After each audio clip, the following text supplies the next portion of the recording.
And welcome back to Real News Michiana's weekly Real News Roundup.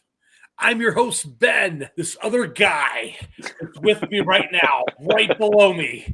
This is the editor and the founder of Real News Michiana. His name is Clifton French. I'm pretty sure that majestic beard of his has about 7 or 8 confirmed kills. So if you haven't already, please like and subscribe to this channel. And please go to realnewsmichiana.com and become a subscriber, because when you subscribe, that's what helps keep the lights on around here. Yeah, Ben, it's 30 cents a day to keep real news coming to your doorstep. If you want real news in your local area, stuff that affects you directly, please be a subscriber. Okay, we're going to get going with the first news story of the week. Indiana Attorney General Todd Rokita, he slammed the governor's response regarding his South Bend abortion clinic when he licensed it. He wasn't supposed to give it a license because they had a lot of controversy with all the inspections that it failed. But he gave it one anyways, and we talked about it a little bit last week. Well, Clifton here has a follow-up. Yeah, so Ben, this story, just to give a little bit of background, this is Whole Women's Health. It's the only abortion clinic in northern Indiana, right? And it's a pill-only abortion clinic. Well, it's been going through litigation since 2018 because of its just bad reputation, right? So the Attorney General did not give it a license. It sued. A federal court said, hey, listen, give them a provisional. You have to treat them as if they have a provisional license, right? Until all of this litigation is over. So what happened is, you had this provisional license, and then the Indiana Department of Health just wasn't doing any inspections. So we had 50 state legislators who said, hey, this place is not being examined. It's not being inspected by the Indiana Department of Health. So the governor responded to this letter from those 50 legislators saying, yeah, you know what, we decided to just give them a full license in order for them to be inspected now, which was just ridiculous. They could have been inspected anyway. So in that letter, he claimed that he did this at the direction of the Attorney General's office. Well, Todd Rokita said, absolutely not. He responded to some of these state legislators and said, quote, Governor Holcomb inaccurately indicated that the Office of the Attorney General advised the Indiana Department of Health to grant Whole Women's Health a full license for its South Bend abortion clinic. Completely false. The governor, once again, pushing everything off, complete rhino, pro-abortionist, right? This is the worst governor Indiana has had in a very long time. The only reason that he is a Republican is because he is a politician in a 20-plus Republican state. That's it. He can't win. He couldn't be governor if he was a Democrat. So let's get on to the next story. Oh, we're back to Niles now, aren't we? Back to Niles. Oh, so man. Niles School CRT lesson, microaggressions for first graders. First graders. Do first graders have microaggressions? Apparently, the first graders are the most racist people we know here. White first graders. Unbelievable. So graders, man.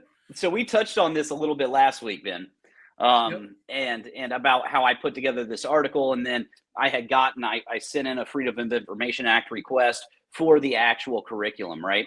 So looking at this picture, we have this woman, this man, right? So left to right, female, male, and then another female. Well, the two people on the left, they're both principals of elementary schools. Then on the right, you have the director of curriculum for the entire district of Niles schools. This is insane. So these people are using Martin Luther King Jr. and SEL, Social Emotional Learning, and Black History Month to Trojan horse critical race theory to first graders. We're talking 6-year-olds, Ben. Listen, this is the equivalent of teaching Mein Kampf to Jewish kids for Holocaust awareness. Okay, it's the same damn thing. Yeah, it is absolutely insane. So, and by the way, you have these 3 white people doing it. It has nothing to do with race. These people are communists. That's it. They are communists, and they are pushing their communist agenda, and they are trying to indoctrinate your children with these communist ideals using race as the trigger point, right? So what they had was they bragged, and they had a news article written by the Niles Daily Star saying that what they were doing was this beautiful thing, talking about their white privilege, talking about all of this, and that they're training teachers to go what they call beyond Martin Luther King and Rosa Parks. Yeah. So they put together this document for social and emotional learning for these teachers to use. Okay. This document is full, by the way, it's sprinkled with a ton of really good information that should be taught, right? It's talking about Rosa Parks. It's talking about Martin Luther King. It's talking about actual Black history, which should be taught in schools. Nobody is arguing that Black history should not be taught in schools. But the going beyond is the issue. And one of the going beyond lessons that they put on there is microaggressions for first graders. Ben, I'm going to read you the definition of microaggressions. Quote, indirect, subtle, or unintentional discrimination against members of a marginalized group. I don't think you and I anybody really understands even what that definition means, let alone a first grader, all right? I'm going to break this down.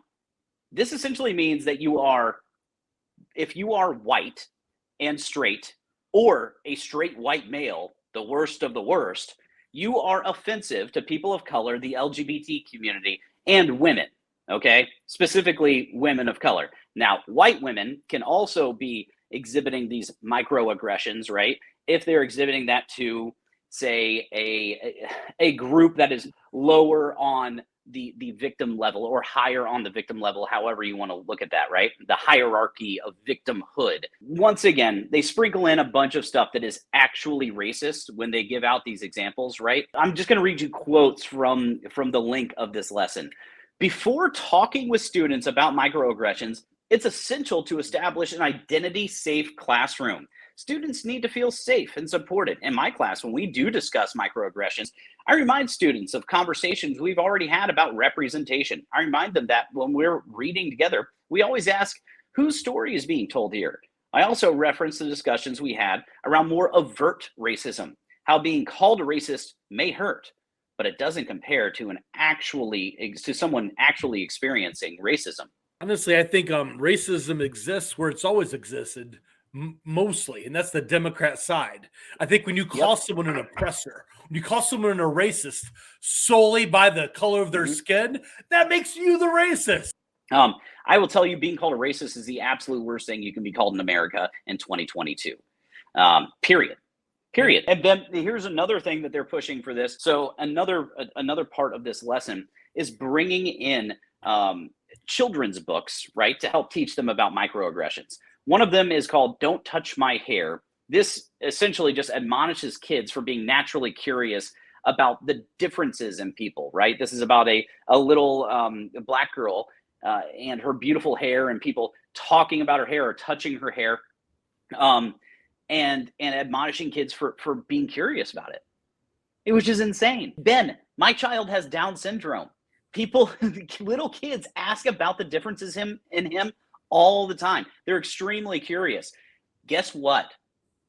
I am not offended. I think that it's a very natural and good thing to try to learn about people and to understand their differences. Absolutely, yeah. Without being racist. Doesn't mean you're racist. This is not a microaggression thing. Another book that they're using is called 10,000 Dresses, which is talking about a transgender child who is being, quote, misgendered. This is super fun. Yeah, Clifton, I think there's a big difference between making sure books are available to the appropriate audience, right? Yep. And banning books. You and I are not calling to ban books at all. We just calling think the appropriate audience should be reading them, and it's not freaking grade school kids. No, you know? even if the book was made for grade school kids, you know what? It doesn't mean that it's appropriate. You're damn right. It doesn't mean it's appropriate. Maybe a senior in high school, if it's about something else, okay, you're old enough. You're almost 18 years old. But a junior high kid? No. I mean, and it's not about banning books. It's about making sure that not all books are appropriate for all kids. That's obvious. You're exactly right, Ben. Let's move on to the next story. Back to New Buffalo Middle School. LGBTQIAZWMP training for teachers. So are they trying to set up like little sex clubs in schools? Like, what's this about? Yeah. Right now you have New Buffalo Middle School that is pushing an LGBTQ training for teachers, right? Now, this training is being billed as anti-bully training, okay? Now, for me, if it's an anti-bullying training, cool. Make it anti-bullying. That's it. Don't be mean to other kids. If they're different, if they're this, if they're that, you're just not mean to them, right? Nope, that's not how this is. This is all about the LGBTQ community, right? And so what they're doing is you have a teacher and is applying for this grant to pay for this training for these middle school teachers, okay? But with this grant, so once again, I hear that I find this on a school agenda, I request the grant, boom, I get the grant within about 15 minutes in the application. Go to realnewsmichiana.com and you can read the grant for yourself. She is asking that a woman by the name of Mary Jo Schnell do this training for the teachers, okay? Mary Jo Schnell is the executive director of the Out Center of Southwest Michigan. Mary Jo Schnell, her entire organization is mainly built around developing LGBTQ clubs in schools. Yep, they have these seminars. Dude, just keep sex out of schools. Keep straight sex, keep gay sex, keep non-binary dog sex. I don't care. I have to ask you, man. So what's the follow-up to this? Like, what do straight kids get? It's like, do we get like seriously? Like, is there like a dating app? They're gonna give like sixth graders. What's the deal? Like, they're so into the sex stuff at such a young age. Like, what do straight kids get? Like, just special rooms. I mean, honestly, I think getting into some scary territory, buddy. This their whole main goal is to infiltrate the schools, right? That is their goal. So I just did a quick little search on Mary Jo Schnell's social media. While she is using her entire organization to infiltrate schools and to build these clubs and to do this training for these teachers, right? She slams parents for trying to be involved in their children's education. I'll just read you a couple of posts from her social media.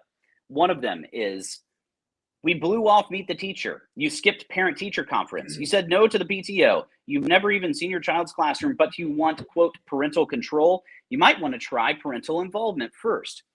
Another post, "Not sure where this parents should control what is taught in schools because they are our kids is originating, but parents do have the option to choose to send their kids to a hand-selected private school at their own expense if this is what they desire.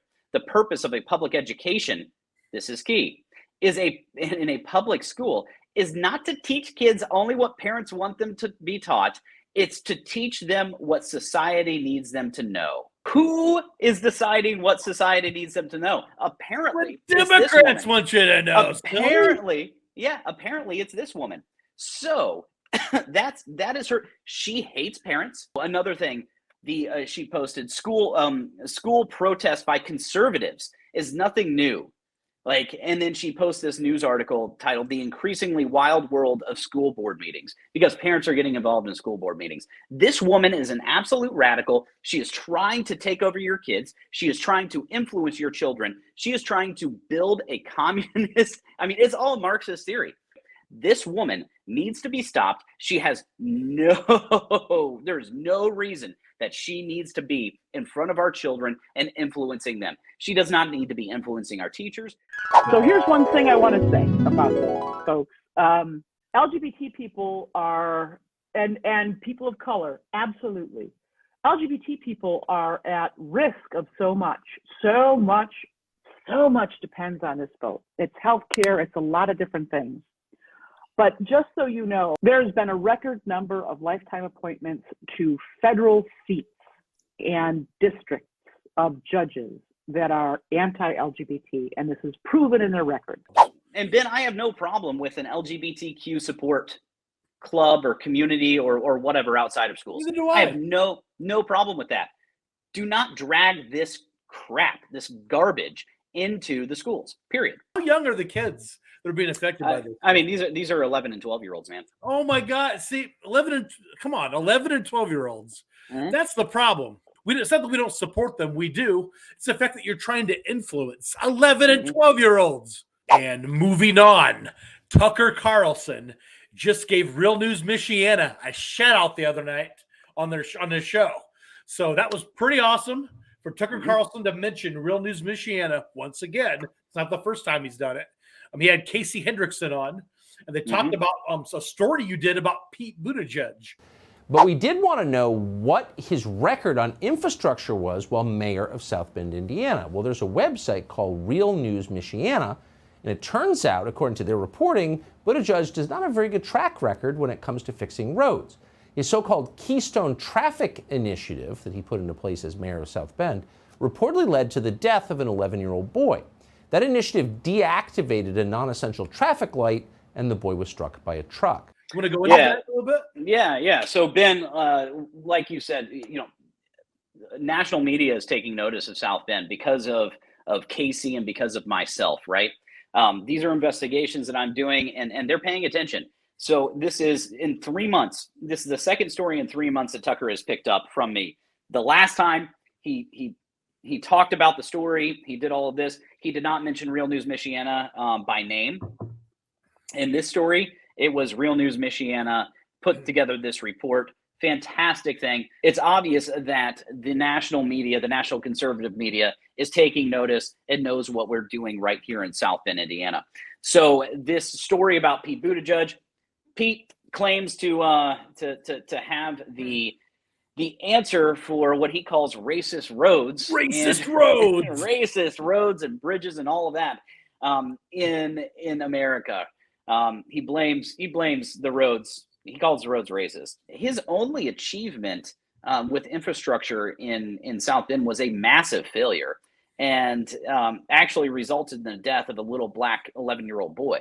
When he did the smart streets, he removed a traffic light. So the smart streets, he changed up the traffic patterns of downtown South Bend, added, I don't know, like 20 minutes to your commute, increased traffic or increased response time for first responders, and removed traffic signals essential that he deemed non-essential that were essential. He removed a traffic signal from a bus stop where little kids were walking in the early morning when it was still dark out to catch the bus. And for 9 months, Mayor Pete was warned, 9 months by people of his own party. He was warned that this would end up with somebody being hurt. Well, this little boy, 11 years old, a minority, mind you, was struck and killed by a truck. Pump the brakes, Clifton. Pump the brakes. Okay, I'm pumping them. Yeah, no, you pump those brakes. This guy deployed. Okay, he served in the military honorably. Yeah, he had a direct commission. Yeah, he skipped training. No, he didn't leave the wire or do any combat patrols, but he did a combat deployment in the Navy, and that trumps everything you just said about him. And he's in a marginalized community. He's in a marginalized community because of his sexuality. So you better respect him. You better think about what you say about this guy, because everything is moot because of his amazing military record. Yeah, we know about that. He's so brave. Volunteering for a deployment during the controversy. Volunteering for a cake deployment that he knows is going to be a cake deployment, that he's not going to be put into any danger, and doing it while the largest controversy in his entire political career is happening. He just disappeared, much like he disappeared during this supply chain crisis. Hey, he was on maternity leave. Pump your brakes. He was breastfeeding. He's breastfeeding his adopted kid. He was on maternity leave. How dare you? How dare you? And use the proper pronouns next time. Hey, and by the way, you need to say chest feeding because it's no longer called breastfeeding. You're a bigot. Guilty. It's been a good time, Clifton. As always, people, please subscribe to realnewsmichiana.com. You're going to see the link in the description of this video. It'll be on the bottom of this screen. Please subscribe. That's how we keep the lights on around here. Clifton, what are your last parting words? Let's go, Brandon. Let's go, Brandon. Until Oh, next time. Stay informed, folks.